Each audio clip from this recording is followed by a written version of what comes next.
एक अतिशय प्रभावी तोडगा. आपल्याला कधीतरी कोणाची नजर लागते.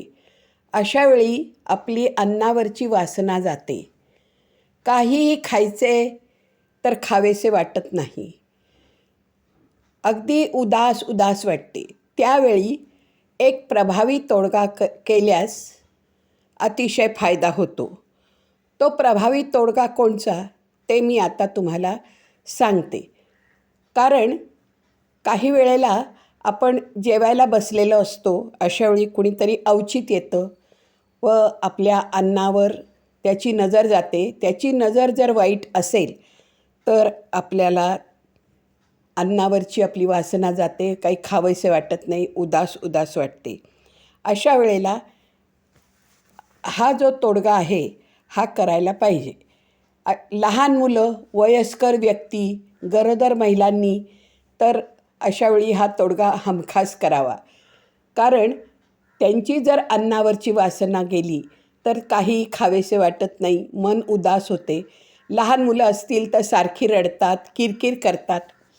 वयस्कर व्यक्तींना उदास वाटते, काहीही करू नये असं त्यांच्या मनात येत राहते. अशावेळी हा तोडगा ह्यावरील व्यक्तींसाठी, जे लहान मुलं, वयस्कर व्यक्ती अशांसाठी अवश्य करावा. तो तोडगा केल्यास आपल्याला त्याचा खूप फायदा होतो.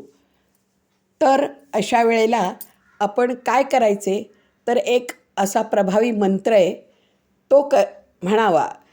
जेवणास सुरुवात करण्याआधी दोन्ही हातांनी जेवणाचं ताट वर उचलून ओम अन्नम वै ब्रह्म, ओम अन्नम वै ब्रह्म, ओम अन्नम वै ब्रह्म, ओम अन्नम वै ब्रह्म, ओम अन्नम वै ब्रह्म, ओम अन्नम वै ब्रह्म, ओम अन्नम वै ब्रह्म हा मंत्र अंगठ्या शेजारील तर्जनी या बोटानं ताटाखालील जमिनीवर लिहावा.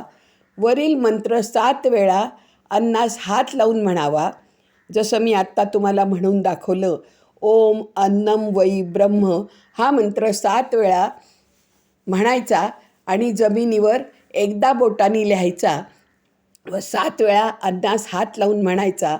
असं म्हटल्याने या प्रभावी तोडग्यामुळे आपल्याला जो काही उदासपणा आलेला आहे, अन्नावरची जी वासना आपली गेलेली आहे ती आपले जातं आणि आपल्याला जेवण करावंसं वाटतं. आपण कधी बाहेर जेवणाचा प्रसंग आला किंवा जेवणासाठी बाहेर गेलो तर अशा वेळेला डोळे मिटून वरील मंत्र 7 वेळा मनातल्या मनात जप करावा. आपल्याला कधी कुणाकडे जेवायला बोलवलं जातं किंवा हॉटेलात आपण जेवायला जातो. अशा वेळी आजूबाजूला बरेच लोक असतात. त्यावेळेला आपण हा मंत्र म्हणावा. वरील तोडगा अत्यंत प्रभावी व वाईट शक्तींचा प्रभाव नाहीसा करणारा आहे. अन्नावरची वासना गेलेली असते, तिच्यामुळे आपल्याला आजारी असल्यासारखे वाटते. ते ह्या तोडगा केल्याने त्याचा फायदा त्वरित होतो. तर हा तोडगा तुम्ही अवश्य करा व लहान मुलांना याच्यापासून वाचवा.